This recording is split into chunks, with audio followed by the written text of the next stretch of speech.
All right, the story so far on the 7th turn, 3.5 days in, right after the Soviet side of the turn, we're going to that second half that I like to do.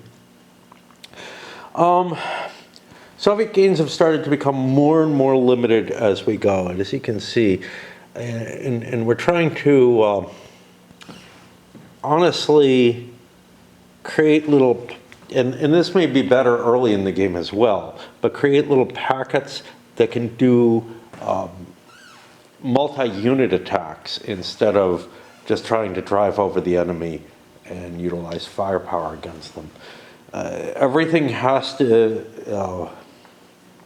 have EW in order to prevent enemy air power from coming into play, although we managed to still drain, because it's an AM fog turn, we managed to still drain NATO's air power capability. They only had 30 instead of their 90 this last turn. Not seeing huge gains, but we're seeing important gains. Not much here at all, to be honest. But over here, we're seeing further pushing across the river line and gathering up for bigger attacks here. As you know, the French have moved in. We're trying to focus a little bit more heavily here. Up here, a Fifth Corps map is so sparsely defended and sparsely attacked. And we've got a couple little packets trying to punch their way through. All the forces from both sides have kind of fled the Fifth Corps map to defend the edges of the Hof Gap and Bayard map. So you see a much denser concentration of forces here. Bayard, not a lot's happening. The only real place where any gains were happening is here, where we threw a lot of force in from the Fifth Corps map. Coming over here, more reinforcements coming in for the Soviets. This area here is my other hope to be able to get around Hanover and cause it to flee or become a reducible problem. Otherwise, that's really the only place where we've got any significant gains. Otherwise, we probably wouldn't have made it across the Weser if this was a one-map game. And that's the case for almost all of these. Except for the Donau front, I feel like advances were heavily dependent on usage of other maps to be able to subvert positions and then maybe even come back to your own map at the same time. Although we haven't really seen that kind of breakthrough happening where coming back to the original map made sense. So yeah, here it comes down to Hanover, and then over here, yeah, this is the big carve out that we made from the Bayard map, because it's hard to come in this way, but it's not hard to come up this way and just send less troops here, because you can always steal troops from the Fifth Corps map, right? But yeah, outside of that, again, would we have made it across the river? Yeah, we made it across the river early on. We'd be fighting in this shit, and we are. And this is just a supply mess for both sides. And then this little bulge here is relatively new.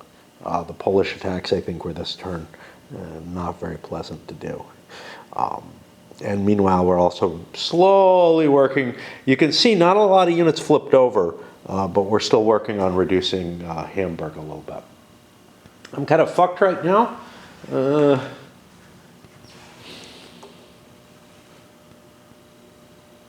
I think yesterday was okay, but my internet just flutzed again, and there were a lot of trucks out here today, so I don't know, there still are, with gravel and whatnot. I don't know if, it's a jackhammer there. I don't know if they're, I should see what that is, Natco. That's not my internet company, but it may be someone who's doing this, because I don't know why they're on the street today, and they've been doing a lot right in front of my house, basically. Take a peek, see what they are. Right, here it is, Sunday morning. Got a little bit of snow. It actually, they don't plow our streets, and I can't even go out on my porch because it's turned completely to ice. It should melt, but it's probably going to take a couple of days.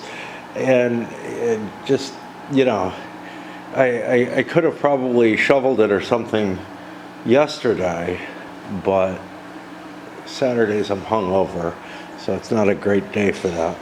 The noise you hear, that's building my first fire for, I don't know, it's been a couple of years. I didn't want to do it because chimney needs sweeping and whatnot, but I'm just like, fuck it.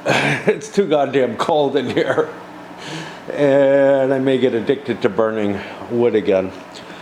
I can't see my breath, but these little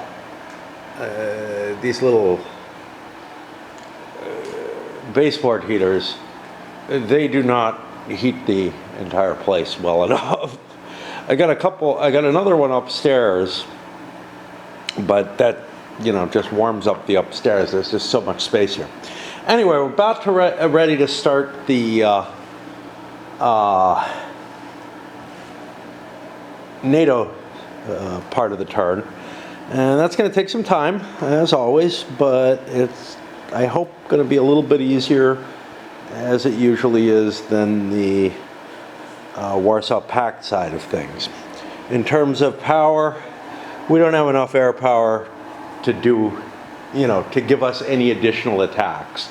It's a foggy time that gives us the ground fog advantage for mobile attacks, but, you know, I mean, I don't even think that I can use this French division or whatever to clear out the paratroopers. Well, not paratroopers. The mechanized infantry that got transported in to the airfields. So I'm going to have to think real hard about what kind of defensive lines I can take, because the Pact continues to advance. Sure, they didn't move a lot of units, but in certain areas they're still making some gains. All right. I'm not having an easy time with that fire, and Jesus, I'm out of shape when it comes to building fires. I don't know.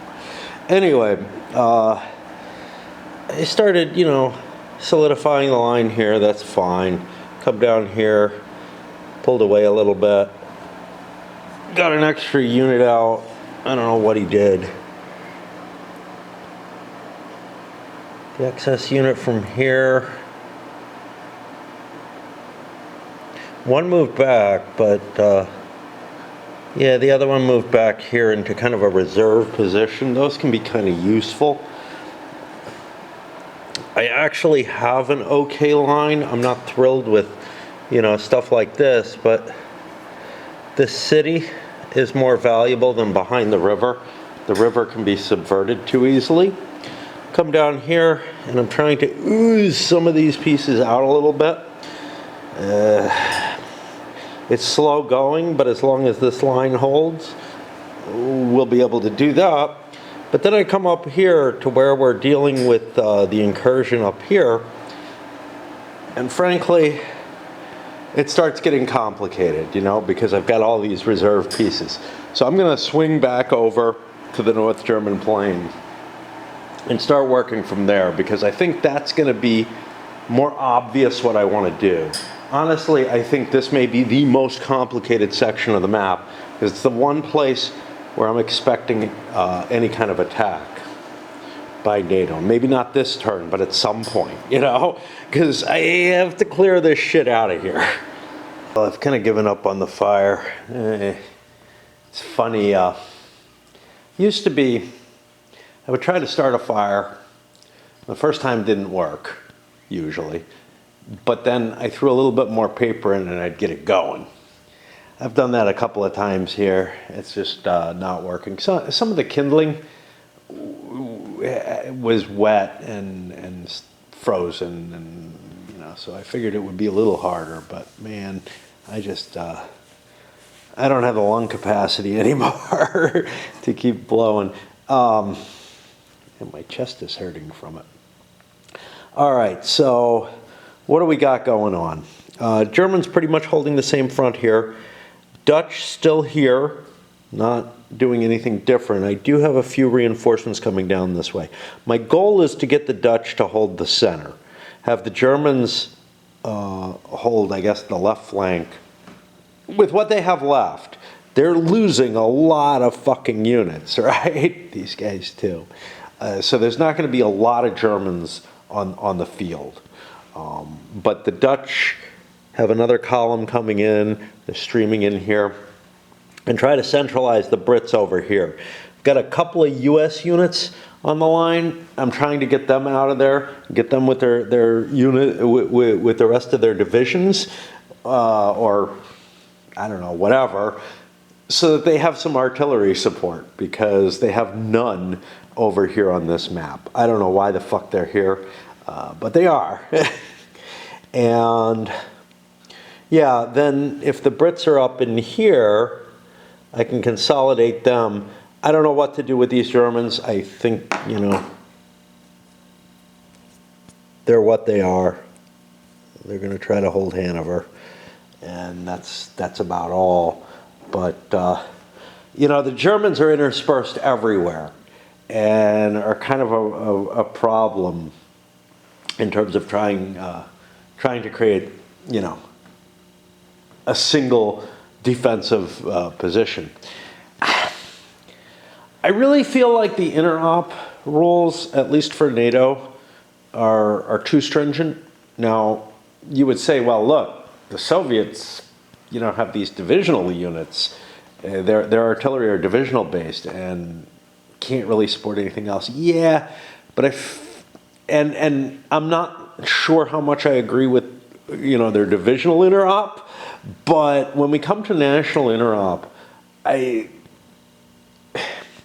the NATO forces are not deployed like they were, say, in, you know, like the Entente were in World War I, where you had these clear segmentations and really, you know, didn't allow international cooperation was very difficult.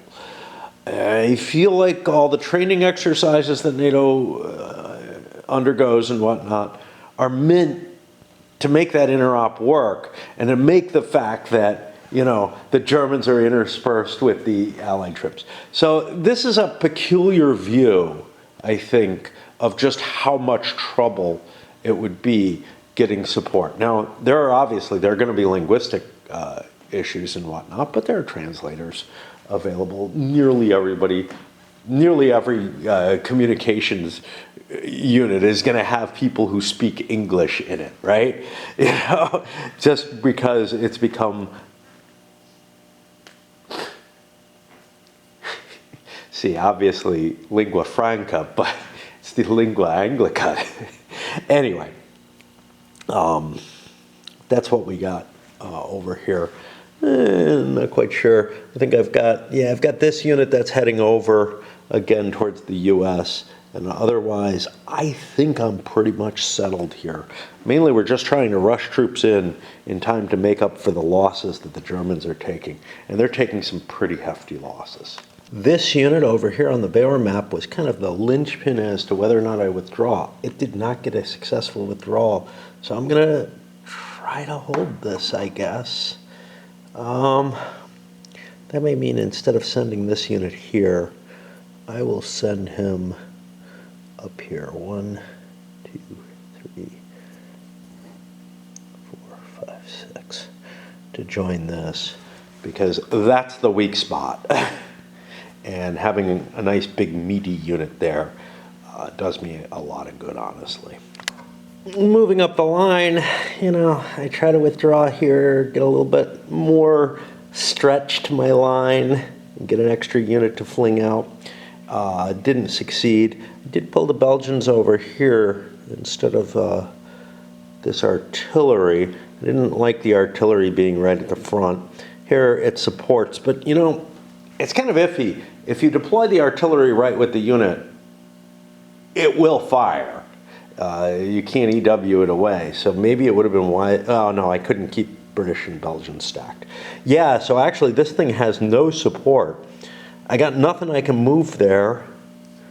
Sure I do. I got this unit I could move there instead.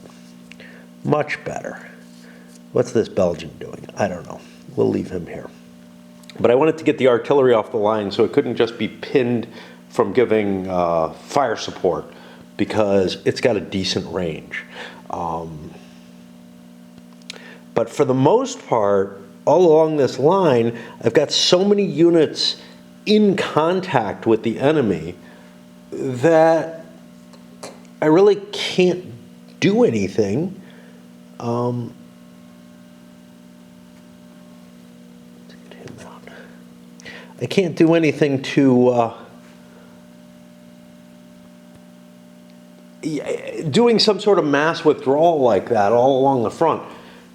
It's almost impossible. You're going to get units stuck and pinned there. And the line's not that bad. I'll let the Soviets smack it and we'll see what happens. But that really takes me up to here. I haven't looked at this section yet, but that may be just as bad. It looks like I'm really kind of locked in a lot of places, although there's places like here that I really would like to get out of. It just gets so fucking cold when I don't have heat. And I'm no longer expending all the energy burning, trying to get the fire started. So over here, I pulled this unit out. I was able to get him out of there. And I rectified some situations, you know, got some Brits in here in place of the German artillery, shifted that over. Things are still intermingled in an ugly sort of way. I've got too much artillery in the area, but I need, like, X amount of artillery to support each nationality, and so that's kind of problematic. This was getting kind of thin, and you can see it still is. However, this unit's kind of an excess unit. I might even pull it out because I'm holding this city and this space, and it is okay to leave 2 spaces between units in this game. You still hold a line. It may not be optimal because it really does allow more Soviet units to hit your unit and get a multi-unit battle, but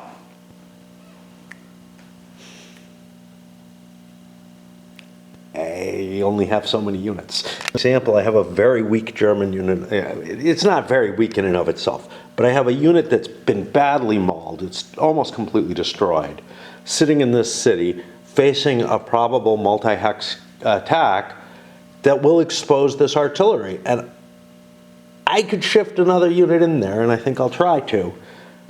But that means weakening the line here. Now, remember what I said. I can go to a defense of this map, skip this little area here, because there's no opportunity for the Soviets to utilize that little area of no map. And again, it's one of the problems. What you see with the advantages of using one map to the other should be applicable there. But of course, basically what this does, this limits it to the kind of advances you could make on the one map games, where there was kind of maybe this understanding that, like, you know, somehow whatever line you form on one map would extend onto the others. It's just not the case. The terrain, etc., is such, whenever you get a breakthrough, you're able to exploit it, and you're able to exploit it across the maps, and it can be very, very powerful. And so, you know, logically, there should be more terrain here that the Soviets could utilize. Yeah, it's going to be nasty terrain, so I don't feel too badly about it. But that they could utilize to get around and basically subvert this position if I'm not covering it. But I don't think I can afford to cover it. Also, vaguely, and you know, I have to kind of cheat the system, but the game's too big for me to pay attention to all of it at once. Keeping in mind the opportunities that might arise from bringing some of these paradrop units in. Well, air mobile units. So I got like, these are actual, I don't know. That looks like air mobile, but it may not be.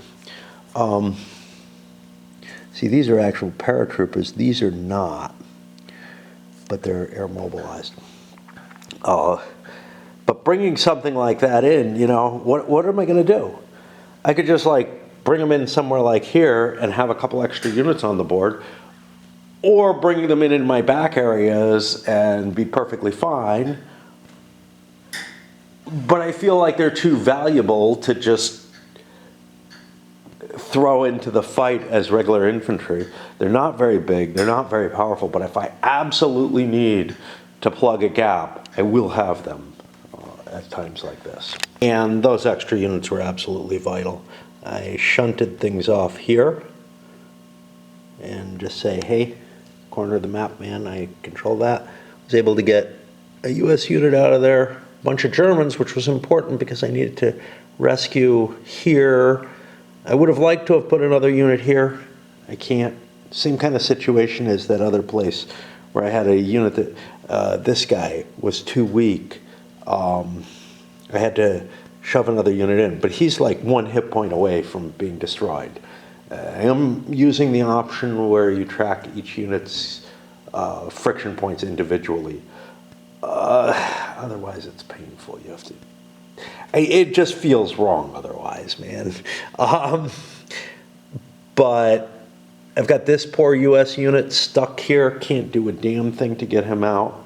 He's just been overrun. This line, there's not much I can do about it. I think it's strong enough. I'm actually much more worried about the Germans up here. These excess units, what can I do? You know? I guess I could do something similar to this. Shunt a couple over to just lightly defend this and get those extras to help defend the 5th Corps thing. It feels like cheating though. It really does. And this is good terrain. So I'm going to avoid doing it here, even though I did it here. I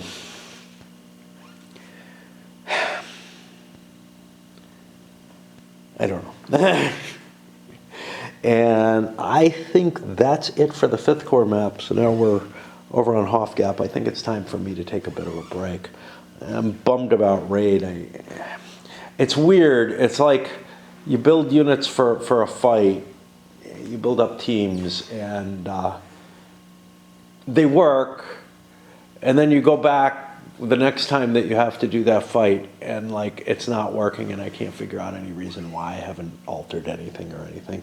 And it's just failing across the board. And I'm like, this thing's supposed to work. What the fuck? It's so annoying. Maybe I did something weird, but I don't know. I don't think so. And the fire was a bust, man. Took a bit of a nap, but I got the damn thing working. This time, a lot less huffing and puffing. Let the wood dry a little bit in there, I guess. The first fire got some of it dry. I burned up most of the kindling that I had put in there, the little stuff. But this time I threw a lot more drier lint in. And so I had more, I had a stronger combustion early on with my egg cartons, which I used as starters. And not much kindling at all was left. I had a little bit more in, and it took off. And I didn't have to blow. I got to tell you, my chest and everything really hurts from the exertion of blowing that much. You wouldn't think it, but trying to operate myself as a bellows. So coming over to the Hofgap map, there are problems for NATO here too. We got our little line here. I got a bunch of artillery that I got to get out of the way. My line is not in good shape here at all. On the bright side, I do have the French that I can start pulling over, but I'm going to have to start shifting U.S. forces to try to cover as much as possible, and then see what I have left of the French to try and do anything. And you know, there's all kinds of problem areas where my artillery is just all pinned down, and I don't have the kind of units to get them out of there to where they'll be effective. Heat from the chimney, I went out and checked it, causing some of the ice on the roof to start coming down. But yeah, I did another shift. I broke another unit out of this line here. That's not really a line at all. It's sort of notional. If the Soviets attack it, it's going to be a lot of work, especially, you know, yeah, sure, there's access ways, but there's no roads going through there. In order to shift forces over, get a couple of artillery out of the front line, I couldn't get everybody out. Couldn't get this guy to pull out and try to take one of these. Come down here. This guy tried to pull back because he's not really part of the line anymore. There's like a gap here. Running out of troops though. You know, I have this guy I can try to push over.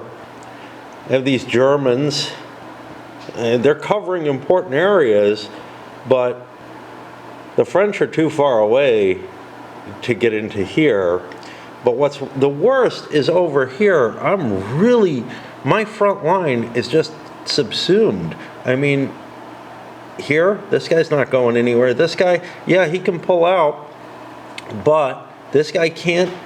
These guys could, you know. This one, though, is too damaged. I'm really having, and then here, I set myself up so I was surrounding a unit, planning on some kind of attack or something, but now, ooh, I really wish I had those units free. Yeah, this guy, I thought I could move out. Sure, he can get to there, and then he can move here or here. Neither of which really does a whole hell of a lot for me. Oh boy. And the situation on the road, these French, they're committed already, basically. One of them tried to get out of somewhere, shifted over here, let my artillery out, etc. But these guys, the road is such a mess with these inserted air insertions that I can't operate. I don't have a quick way to get through to get to the areas I want to get to. So I'm just not going to be able to plug this gap, it looks like. Now, is it really a gap? It's hard to tell. There are some U.S. units scattered here trying to hold the line as best they can. But they're going to get reduced, you know, and it becomes sort of a race.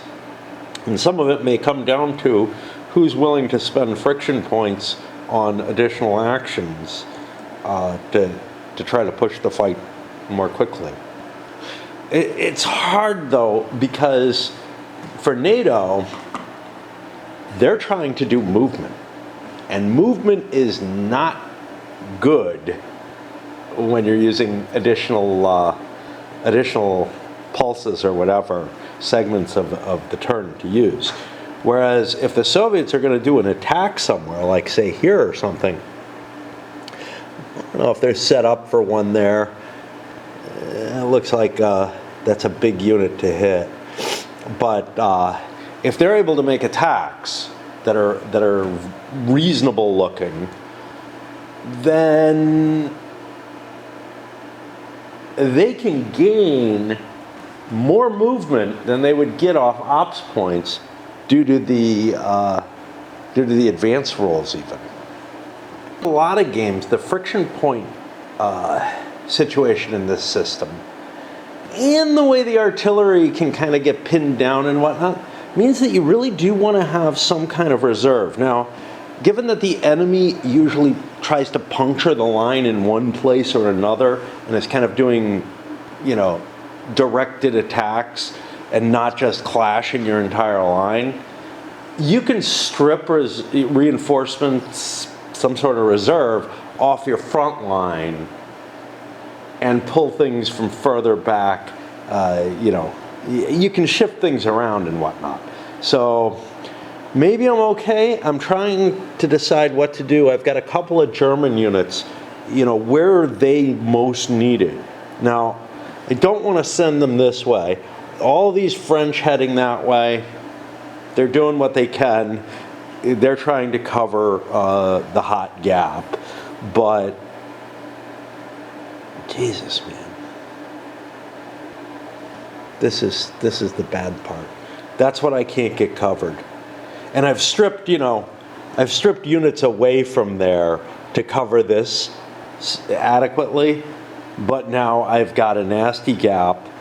And sure, there are a couple of US units that are helping hold the line. They're not going to last, but they're helping. But I generally don't like to have nothing in the front line.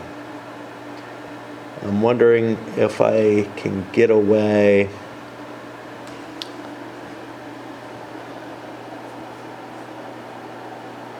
I haven't tried withdrawing these. This guy could maybe hold like this hex or something. And then if this guy got away, he could shift up and take that hex, and then the German armored cav could move over. Right, so my solution is to bring in some of these air mobile units into this air base, which I do control. And looking up the rules for that, I realized I fucked something up.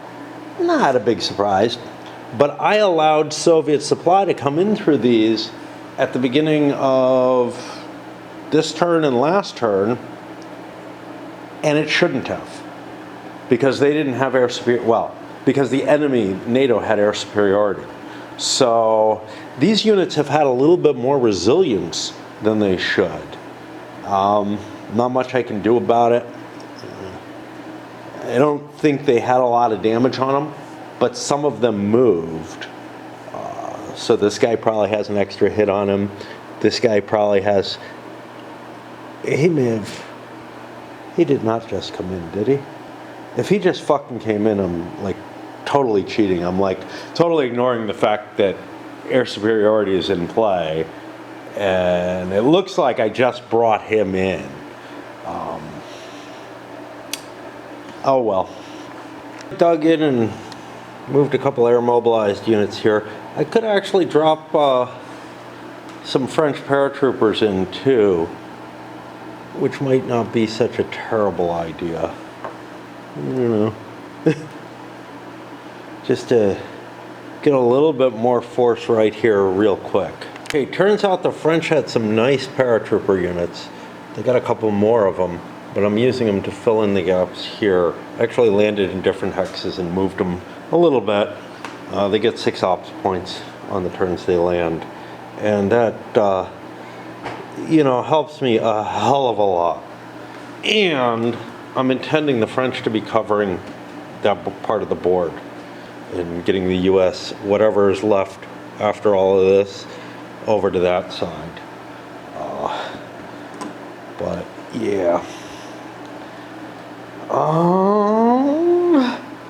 I think I'm mostly done with the Hofgap map, which means I shift over here, and I've actually already done this one as well.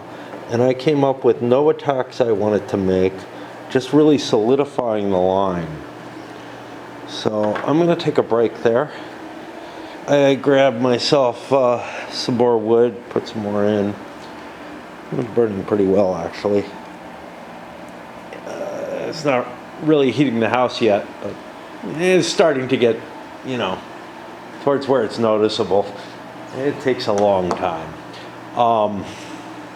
It's kind of funny because I can't go out my main door which is how I usually get my wood, and where most of my wood is actually close under the porch there.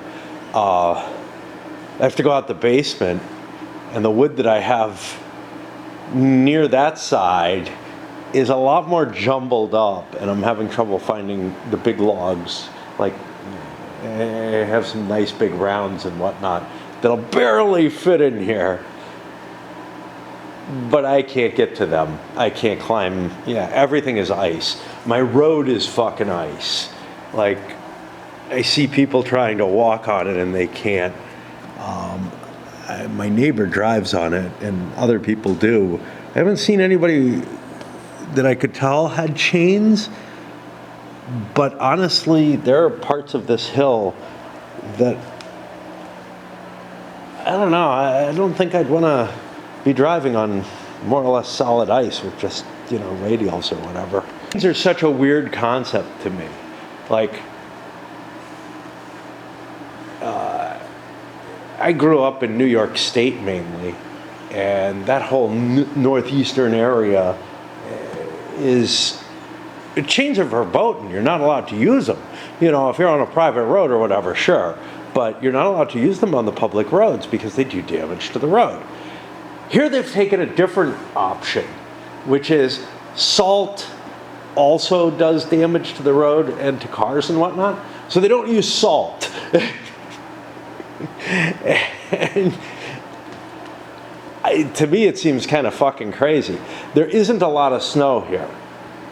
There may be other towns, in the west or whatever, that do salt their roads and whatnot. But yeah, for the most part, it's just like, yeah, deal with it. A slightly different angle here because what I'm looking at, I started looking here on the North German plain map, see, hey, do the Soviets want to launch any attacks? And so far, I'm not seeing anything. I'm getting up here where maybe they do. I don't know. But it's also of importance. Do I have EW left? And it looks like I have some left on every map. Maybe not a lot, but making these second attack, a second attack in one turn or whatever is a fairly unlikely thing. First of all, you can't have anything like this that hasn't moved, that didn't operate last turn. I don't know why I did that. You would think I would have flipped it over. So we're limited to where I've already taken an action and, take an extra friction point to gain a turn or whatever of action. I'm not seeing anything here that looks really, really desirable to launch an attack on. Most of these are kind of iffy odds. One thing you can do, though, is by pushing your units and the enemy units, you can increase the rate of casualties they're taking, but you're still unless you have a really good attack, you're still probably going to be taking more casualties than they are. And if you do have a really good attack, well, it'll probably still be a really good attack next turn. One thing you don't want to do, as far as I can tell, is launch attacks on things that are out of supply. Let them starve, let you recover your points, right?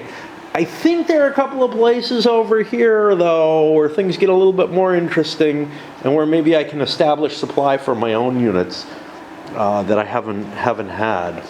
An example just to see what kind of thinking I have here. So this has a 3 mobile defense in a swamp, not the best terrain by any means.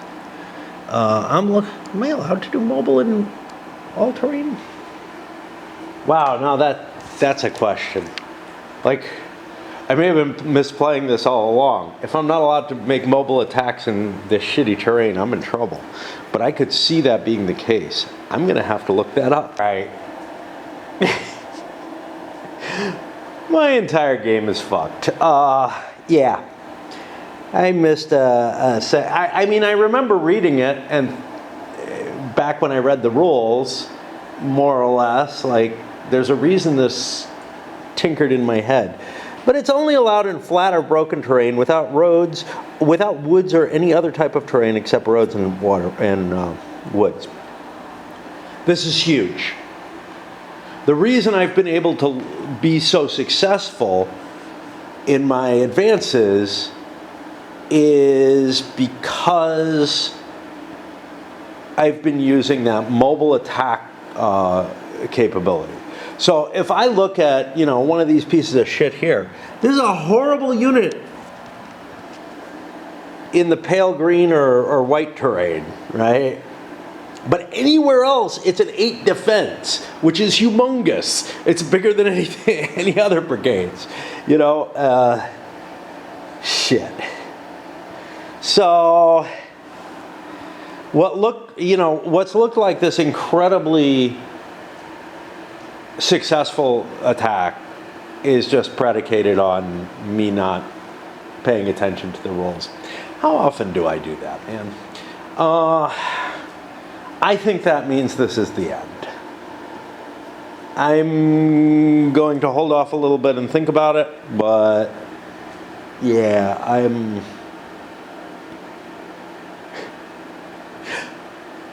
But I'll say this much. So first of all, almost all the attacks in rough terrain were made using mobile attack. Because to get the odds, it depends on the unit, but to get the necessary odds to fight against, say, these German units with their 2-5, with a 2 mobile defense factor, but a 5 normal defense, that would require multi-hex attacks just about everywhere. Whereas what I've gotten was pretty damn successful. Where would it not make much difference? It wouldn't make much difference here, although woods break up the mobile attack and prevent it from being used. And there's a fair amount of woods here. Here, there are definitely places where the mobile attack would be possible. But I gotta tell you, almost every defense, knowing this, almost every defense would be held in terrain that's hard to take. And I honestly have no idea how much worse it would be, but it would be a lot worse, okay, in terms of the advances. All this kind of charge in with one unit and some artillery or whatever, yeah, that's not going to happen. You're not going to succeed in mobile attacks that way, in non-mobile attacks with just that. Because you're looking at, 9 strength points non-mobile against one of them 5s. I throw some artillery in, sure, it's doubled, whatever. That brings me up to 17. That brings me up to the 3-to-1 level. And if we're looking, over here, that's putting me over here. Whereas normally, what I was looking at instead, before I start throwing in other things. But some of those other things become more valuable, like air power becomes more valuable in mobile attacks. Helicopters do too, but we'll leave them aside. Artillery becomes less valuable. So instead of that 3-to-1, I was looking at 12, 13, 14 against 2, which is really, we're looking at 3-to-1 here. Well, that puts me over to 7-to-1 instead as my starting place. And then on top of that, I get an extra shift for the smoke. So I was looking at, instead of 3 shifts for chemicals, 4 shifts with the smoke. And it was relatively easy to use air power to get additional column shifts and whatnot. I just can't predict what the hell would have happened here. And I don't really see going through fiddling around with another turn when I've got such a flawed model compared to what the designer intended.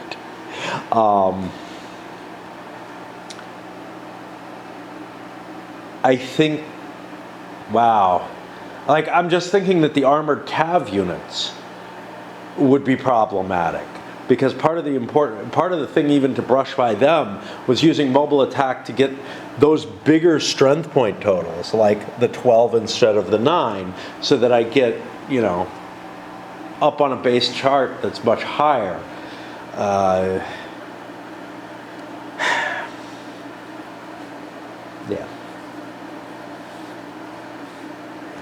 And it makes perfect sense. There's a reason I asked the question, right?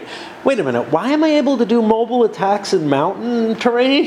Essentially, this rough. Some of these are mountains, as opposed to the broken, which is probably more like rolling hills and such, which is a little bit easier. All right. Yeah, I think we're gonna pack it in. Fuck me. And yeah, I think I'm going to make the decision now to call it. Let's take a look at what the lines are like. Because this is just a fuck up too far. Not much has changed. We got it running down along here. Coming down. Bit of chaos here. It was still real interesting. It's just it was wrong. Badly wrong. The Soviets would not have gotten anything like this kind of penetration. They couldn't do it, the mobile attacks in cities everywhere. It makes perfect sense. It's just, I don't know. I think it's going to be very hard. It would be very hard to get a successful push, anything like this. Coming through here, the chaos of the airdrop in there. Then NATO was covering this area barely. Cut across here. Everything's kind of weak here. Then a nice big gap where neither player's really heavily invested. NATO can't afford to completely denude it unless they pull back and defend the main line, and then, hey, this is the main too. And then the edge of the map, and just say, well, we're safe. You're not going to be able to go around up here for the same reason that we made that choice here. And now that those gamey choices are being made, I'm feeling, as those start happening, I'm feeling less and less comfortable with what the game can provide anyway. Without the additional maps that were projected, you have to remember, this was only a 3-map game published by SPI. The other 2 maps were 2 of the additionals. This was supposed to go out to 9 or 10 maps. I think it was 10 actually, with another map in every direction. Where if you make it deep into those other maps, as the Soviets, you're really beating NATO pretty hard. So anyway, we come here into the Frankfurt region, and it's actually holding up fairly well, but not all that well defended. The Soviet troops are coming in enough numbers that, having stripped off so much of the defense from the 5th Corps map, even though the attack was stripped down as well, now additional units being pushed into it by other from other maps. For example, this is going to be coming that way. Is really just stretching it completely, and there's nothing I can do about it. In a sense, this is one reason you might want to have this. You're not allowed to go off map and come on another map. Although I think some options were put in to allow for that. But yeah. I know you can't trace helicopter flights over maps. Anyway, here we gave up all this space, and again, that just should cause the Bayor map to completely fall, right? There's no way, if we don't have a solid line here, there's no way, at least some kind of token force in the way like we do here, there's no way that this force couldn't just swing around and go take that. And it's not like NATO can really afford to press where they do have a gap that they could enter through and try to cut supply lines or anything like that. There's too many roads, there's too much there. Warsaw Pact would just be able to divert troops and cause bigger problems to NATO if that was the case. Coming down here, this is actually pretty well defended still. Cutting down along, over, skipping Hanover. Then we jag up to where we've crossed the Aller River and cut down. The Dutch are beginning to come in quantity. Cut across here. Now, I'm a little curious about what the victory conditions would be on different maps. I got tea that's cooking. You know, I should just fucking put my tea on here. If I didn't have so much crap on there, I could put my tea there, and I really ought to throw away those. These are like insulation from inside the stove that keep falling down. I wonder what's up with that. I don't know why the stove needs insulation, to tell you the truth. It's not like the metal's gonna melt or anything. And that stuff might be nasty. This is the main rules. Let's take a look at some of the different rule sets. Oh, that's not Bear. Bear's over here. What the original game victory conditions were, just to get an idea. So we have played out to 7 turns. On Beor, there's really only 2 scenarios on Beor, unfortunately. So the thin red line scenario, and then the race for the Vesser is the little one. Oh. Wow. Why does the game end?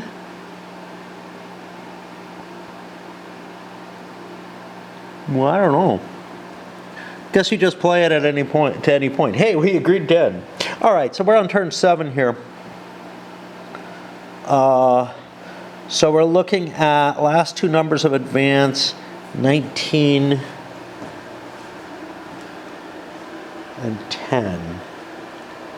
Let's see. You know, we're up here in that 10 region, but if you want to be fair, we'd be in the 20s.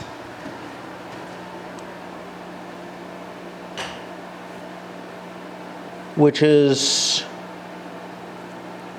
what do we got here?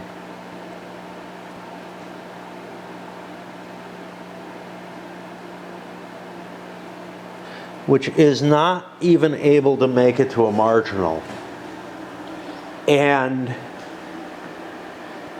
remember, this is the map that sort of defended the best, right?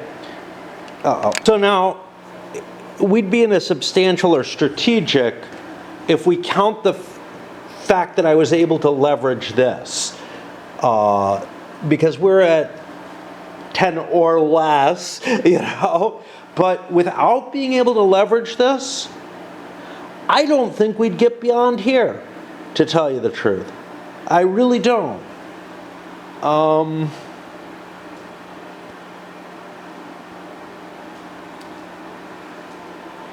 And that is without, that is even with all the cheating that I've done in favor of the Soviets here, right? Like, you know, I gave them extra capability of movement through at least turn 2. Turn 1, I think I played correctly. Turn 2, I think I fucked up. And I may have fucked up on turn 3 as well. But I gave them too much movement capability for a while. I certainly was giving them that mobile combat option in every terrain. I just don't see, I don't see the victory conditions as at all plausible under the rules as written. Let's take a look at some of the others. Let's see what these guys have. I don't know if they have,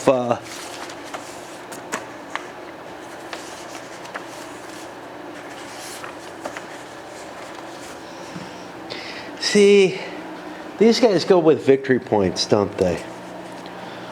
Yeah. These guys have victory points on them, and I'm not going to count the victory point hexes. What I do have is, this is the optional rules moves, which I don't have with me for some reason. Wow, where did I used to live? I used to live, yeah, this was in Warwick. Which makes sense, that's when I had my subscription. I think, in its entirety. So this would have victory conditions. Let's take a look.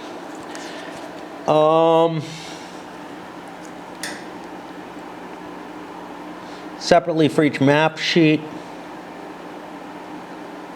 Yeah, so the same chart is to be used for all of them. So let's take a look at 5th Corps. Now this is the map that had the least influence by other maps, and we're looking at somewhere around a 16, which is, you know, we're right at the marginal substantial victory borderline there. And again, a lot of advantages. Didn't have the map advantage, which, you know, blows everything out of the water, right? And let's take a look at this one.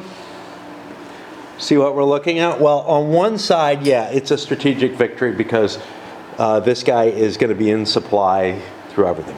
These guys don't count because they're airdropped units that can't establish normal supply.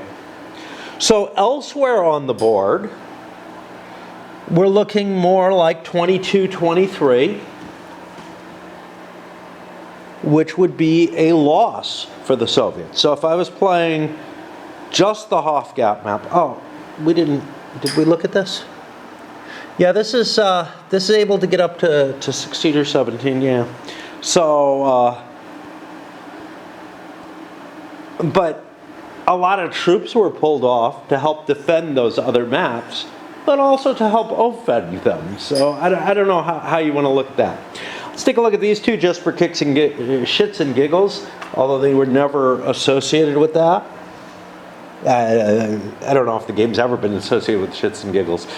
No, they were never associated with the victory conditions. But we're looking at, what, 15 here? 14, 15? Which would be a substantial victory on that map. And then over here, this one is the most complicated. Okay, so here, I'm actually at 14 or 15. I wasn't able to make the kind of ground that I've been able to make on the Beor and the Hof-Gap maps. Just like I haven't here, honestly. You know, what are we at here? We're at like 22 here. But we made good ground over that clear terrain that was up there, where I actually could have used the mobile combat and might have actually been able to force a result very similar to this.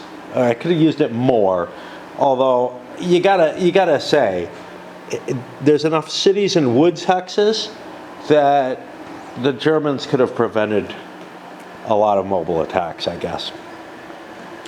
Over here's the hardest to judge where the line would be, though.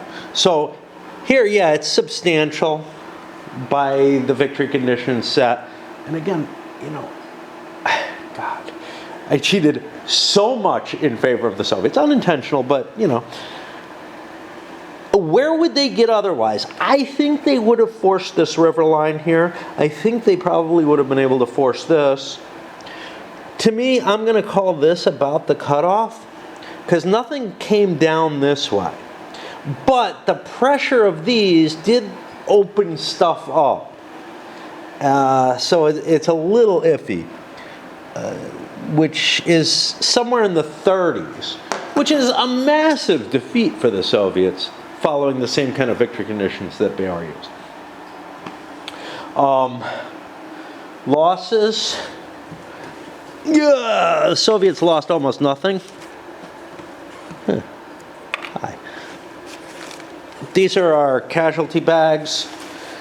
It looks like the Soviets lost quite a few units, but most of them are the paratroopers, the two paratroop divisions that they sent to prevent 5th Corps and Hof-Gap reinforcements from showing up. A fair amount of this, 5th Corps, Hof-Gap, and Beor reinforcements from showing up. A fair amount of this is those, but this was a relatively light turn in terms of losses. So I'm thinking maybe a a quarter of this was what these guys canceled out. Overall, I think I had a more exciting experience in game than I would have had if I had played by the rules. Because, quite honestly, and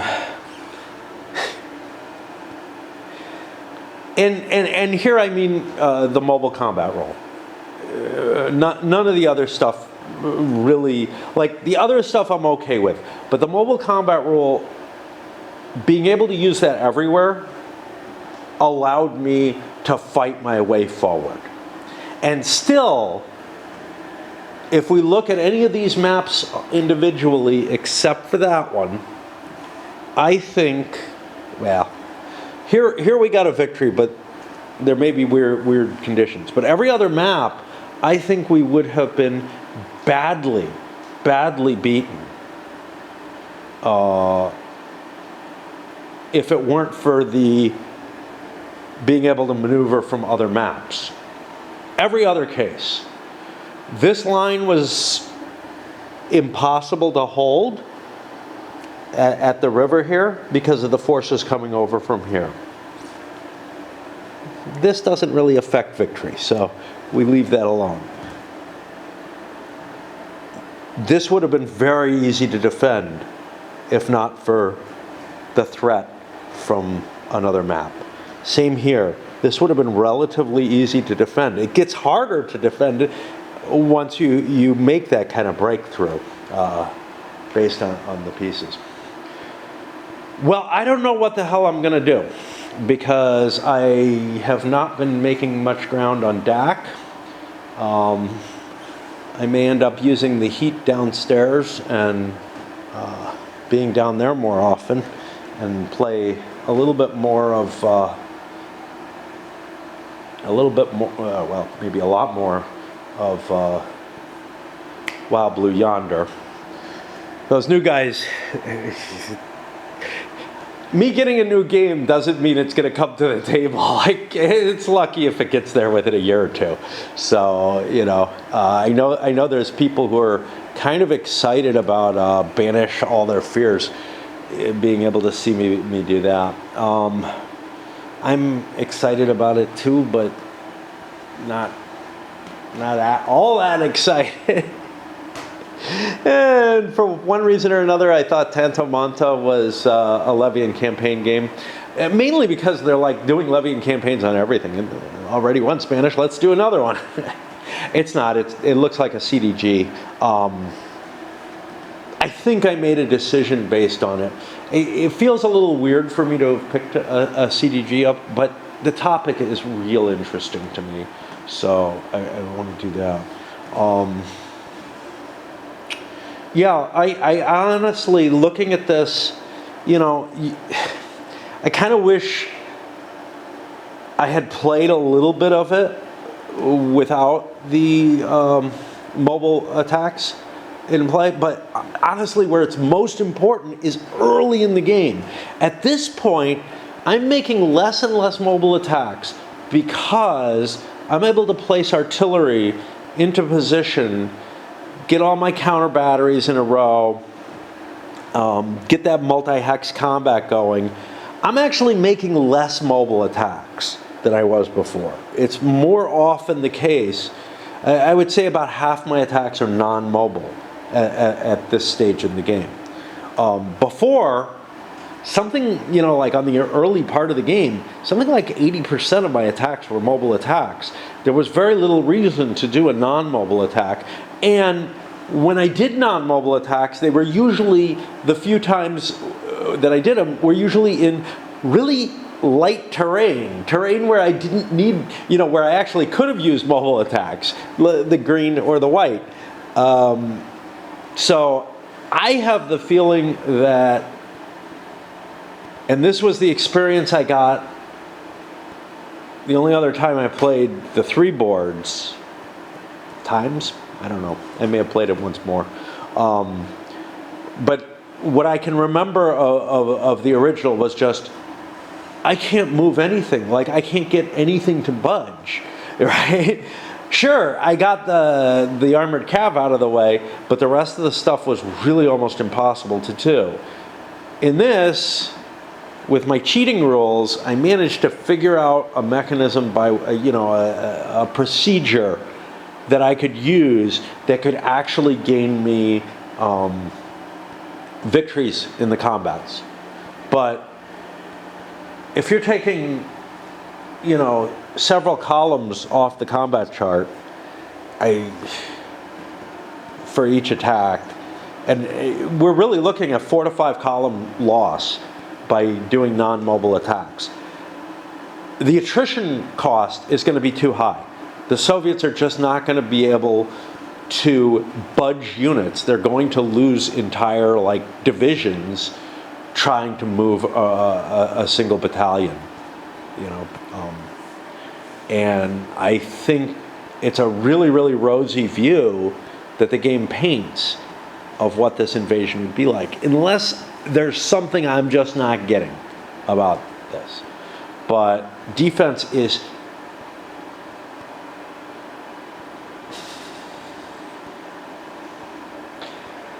was already relatively robust, compared to what I would imagine.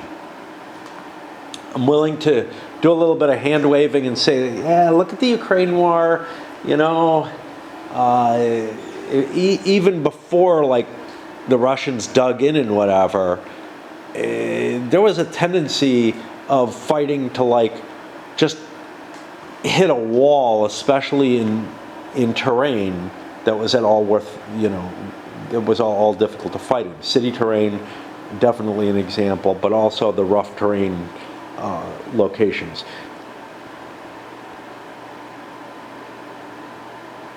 But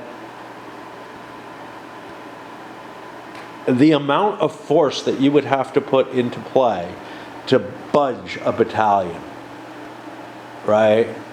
It would be like a division hitting it for multiple days. And that's what we're starting to see now, where a division hitting a single battalion over the course of a day, 2 turns, whatever, is enough to pretty much wear it out. Whether or not you want to hit harder, well, maybe if you're under a rush timetable, but I didn't really feel like I was under that much of a rush, even though now looking at the victory conditions, I'm not doing all that well. Where I'm doing well, it's because of the map issues, the way one map allows you to take advantage of another. Anyway, that's the wrap here. Geez, I don't even know if I can fairly review this, given how much I fucking misplayed. But what I can do is start to clean it up.